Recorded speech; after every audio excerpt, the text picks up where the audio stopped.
Welcome back then folks to build number 2 on day 2 of Special Projects Pack 22, and this one is a car which we're taking a vehicle in standard form, which to be honest, even as a huge classic American car fan, anyone who knows my real life history with cars and the ones that I own now knows, I do like my Yanks, modern and classic. This one, though, has never been a car that I like that much. I have very little interest in stuff from basically after the fuel crisis era of the 70s, because in the case of this car, it's nearly a 7-litre engine putting out the horsepower of a Focus ST, or not even quite as much as that, like a first-gen Focus ST pretty much. But hey, that's what you had from the time. The great thing is, though, when you take this car and modify it, it has massive potential when you free up what that engine can really do, and I love what the player has done for this particular livery. I looked up basically like LM race car in the livery section, and this was exactly the kind of vibe I wanted to go for. Because of course this is not a replica of anything from Gran Turismo's past, but it is most definitely inspired by it. In particular, you can tell the Camaro LM race car, which is one of my favourite looking original race cars from the series, applied to this one. It just works. I love the combination.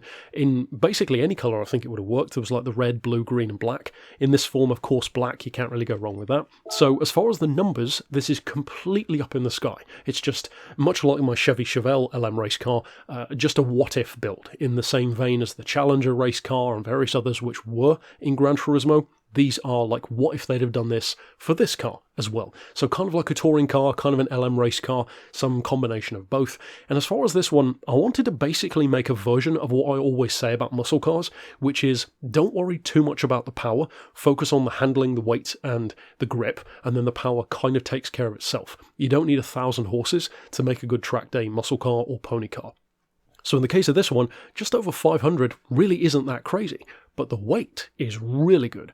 1,200 kilos is nothing for a car like this, so if you do want to change up the numbers you can, and I kind of love how it's ended up being 666 points, which will doubtless change with future updates, but I just think that's kind of cool and appropriate to the car. So as far as the bits and bobs, if we jump down to the Ultimate section first, we actually do have the supercharger on this one, mostly because fitting all of the other stuff, it's just still not really powerful enough to justify being a full-on race car, so we're really getting some serious power out of it with the supercharger.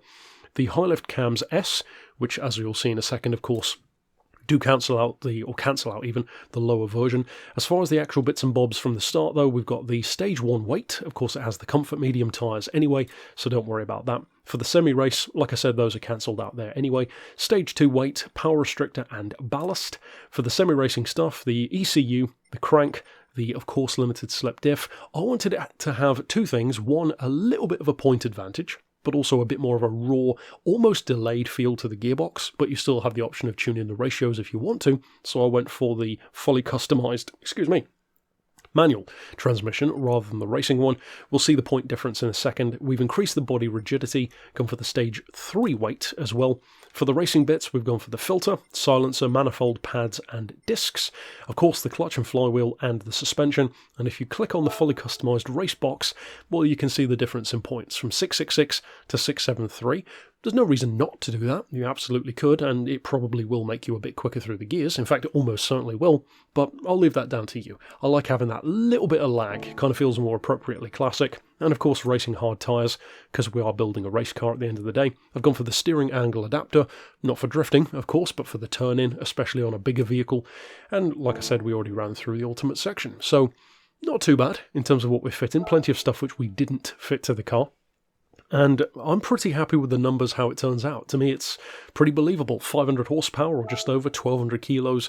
I mean, what more do you really want from a classic race car like this? As far as the settings, big difference in the ride height from front to rear. 90 on the front, which is the lowest it can go. 75 in the back is also the lowest it can go. But if you look at it, looks pretty much perfect. It certainly doesn't look like it's a massive difference on the rear, but there you go. Anti-roll is also quite high on 7, 38 for the compression on the dampers, 45 for the rebound, 3.05 on springs, 3 degrees of camber. As far as toe, 0.5 out on the front, 0.20 in on the rear. For the diff, 15, 30 and 25.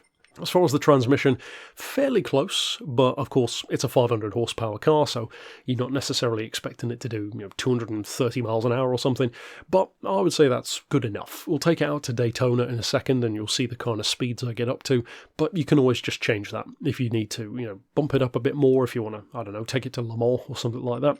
As far as the ballast, you really don't need to add the 2 kilos. I did it for 2 reasons. Number 1, unabashedly, for the 6666 on the point level, which of course that will change in future, so don't worry about that. And also because to me, I just wanted to round it off a bit to 1215 rather than 1213, just for the visuals of it. So you absolutely don't have to do that if you don't want to. As far as the downforce, unfortunately, you can't do anything with it, which is a real shame. Of course you could fit the wing, but it looks pretty stupid on this car in my opinion. But it's a, excuse me, as I choke to death, it is a testament to the handling and the grip of the car to not have any adjustable downforce, and spoiler alert, handle as well as this thing does. It's a beast of a car. I'm not even a Firebird fan, like I said, and this is a really, really good car to drive.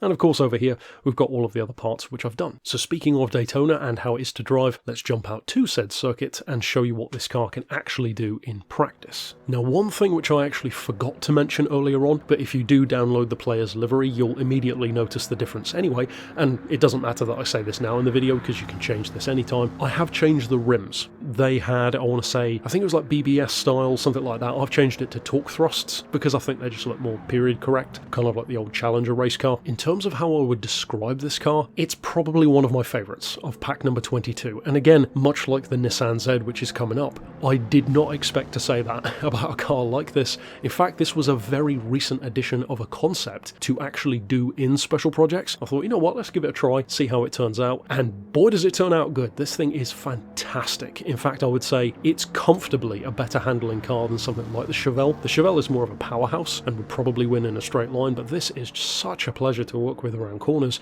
and I think if you are already a fan of this, you're going to love this build. It feels like it has so much potential. Again, well under 700 points, so you could do a ton with it. And of course, if you do find it too slow, for whatever reason in a straight line, you could always just bump the power up even more, and it could probably handle it, to be honest, because it's so good through corners. It definitely feels like it keeps you on your toes. You do feel that like slight twitchiness of the car, but even then it really isn't much. This is a very forgiving car, shockingly forgiving, and to me it feels, looks and even sounds the part for a proper like Gran Turismo LM race car kind of build. I'm really happy with it, if you couldn't tell already. So if you've got a Firebird laying around or want to try this, definitely do so. This thing is a lot of fun, and it kind of reminds me as well of that build that I did for the Mazda Atenza with the 787B engine, kind of remaking or reimagining the Atenza LM race car, or no, the touring car, I should say. That ended up being surprisingly one of my favourites I've ever done. Funnily enough, also took it out to Daytona. This reminds me of that car. So surprising and so much fun to drive. And of course, stick around for the rest of the builds this week. Check out the ones which I've already done, and of course they're all in the playlist on the channel anyway, so you can see literally hundreds of them at this point. And for now, thanks for watching.